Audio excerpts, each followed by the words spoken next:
and welcome to Thai PBS World Tonight. When talking about new normal after COVID-19, every sector has to set new direction in order to cope with the new future. That includes future of education.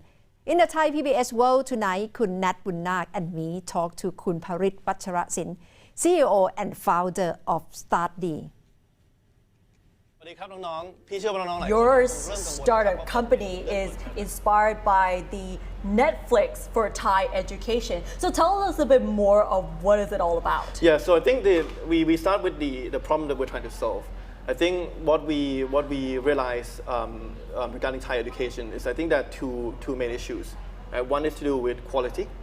We look at the PISA rankings, which measure the skill sets of kind of primary and secondary school students in Thailand compared to other countries.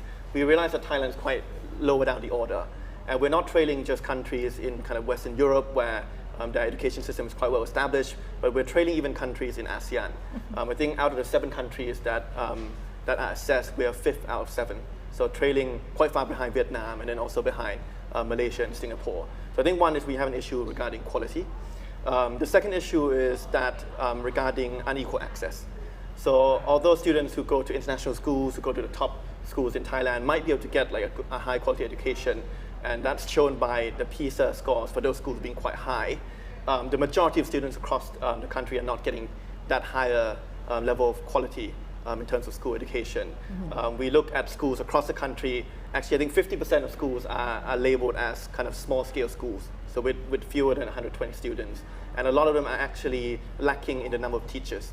There are sometimes not enough teachers for every grade level. That means you might end up with a primary school with 6 grade levels and not having even 6 teachers.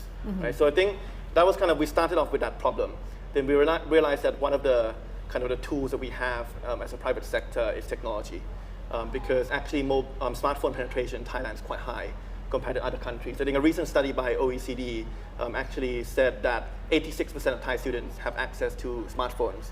And even amongst the low-income groups, about 79% of students have access to smartphone. So we decided that what we can do to try and help bridge the gap and make sure that everyone across the country get access to high-quality education is to create a mobile application. And that's kind of the idea of creating what we call like a Netflix of education came into play. And what's your target? Do you work in tandem with public sector school or private schools? So we actually are directly to students. So we create an app that's, I think it's modeled a little bit like Netflix. So at the most basic level, it's an app that once you open it, you can access basically learning content for all grade levels, for all subjects, both subjects that I learned in schools and also subjects that we felt were not included in the curriculum but were necessary for skills development. So things like financial literacy, things like digital literacy. So at a basic level, it's almost like an all-in-one app where you open the app, you get access to all learning content, whether it's videos, quizzes, infographic. And we charge basically a monthly subscription fee of around 250 baht per month to make sure that we try to kind of squeeze the prices as low as possible while we can still survive. And then I think on a more advanced level, what our technology does is try to personalize the learning experience. So eventually, 2 students opening this app will see a very different interface. They will get different recommendations about what topics to study, what quizzes to do, depending on their previous behavior. So exactly like Netflix. You said you were concerned with social inequality, and that's part of why you are launching this app. And so far, what have you learned from doing this? Yeah, so when we talk about technology, I think it's always a question of whether it increases or decreases inequality. If you say 86% of students have access to a smartphone, it reduces inequality amongst those 86% of students. It means that whoever you are out of that 86%, you get the same level of quality. But it does also mean that we are at the risk of leaving behind the 14% that do not have access to a smartphone. So this is why I think it's a fine line to say what the public sector should do and what the private sector can do. In the sense that provided that there is still a proportion of the population that do not have access to technology, I think governments have to be quite careful about making it mandatory.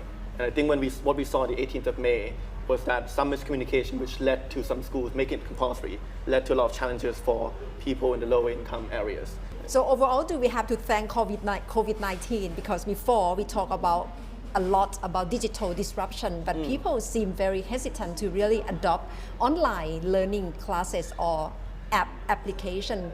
teaching or learning? Yeah, so I think the impact of COVID on the future of education depends a little bit about what happens once COVID is gone, right? Because when we talk about like new normal, we see kind of students preparing to go back to schools.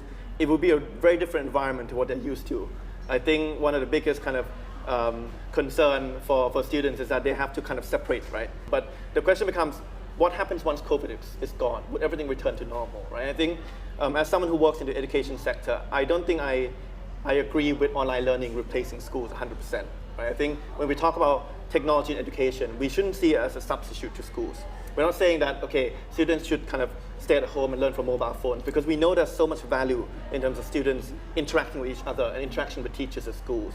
But what we're hoping to see is kind of teachers in schools using technology to complement the learning in school. For example, one of the ideas that's been kind of thrown around, and I think it's something which we at Study can help support as well, is the idea of flipped classroom. So I think before the world of technology, what we're used to is that if, let's say, a teacher has 1 hour to spend in class with the students, he or she will spend 1 hour kind of lecturing, right? One way communicating in terms of what happened. If he or she was teaching history, it could be like explaining what events were happening. So students would spend the whole hour kind of listening to a lecture, right? But if we can get the country to a point where students can go and learn those kind of materials online themselves at home, what the teacher can do instead is set that as a homework. So say that, okay, your homework for tonight is to go and find information about this, and then spend the 1 hour in class instead of lecturing, but actually spend that kind of discussing and encouraging group participation, creating group activities, which actually could be much more helpful to the skills development for the students, whether it's critical thinking skills, whether it's communication skills, whether it's teamwork skills, right? So I think that way is a constructive way to use technology to complement but not substitute learning at schools. And that's all from Thai PBS World Tonight. Thank you very much for watching.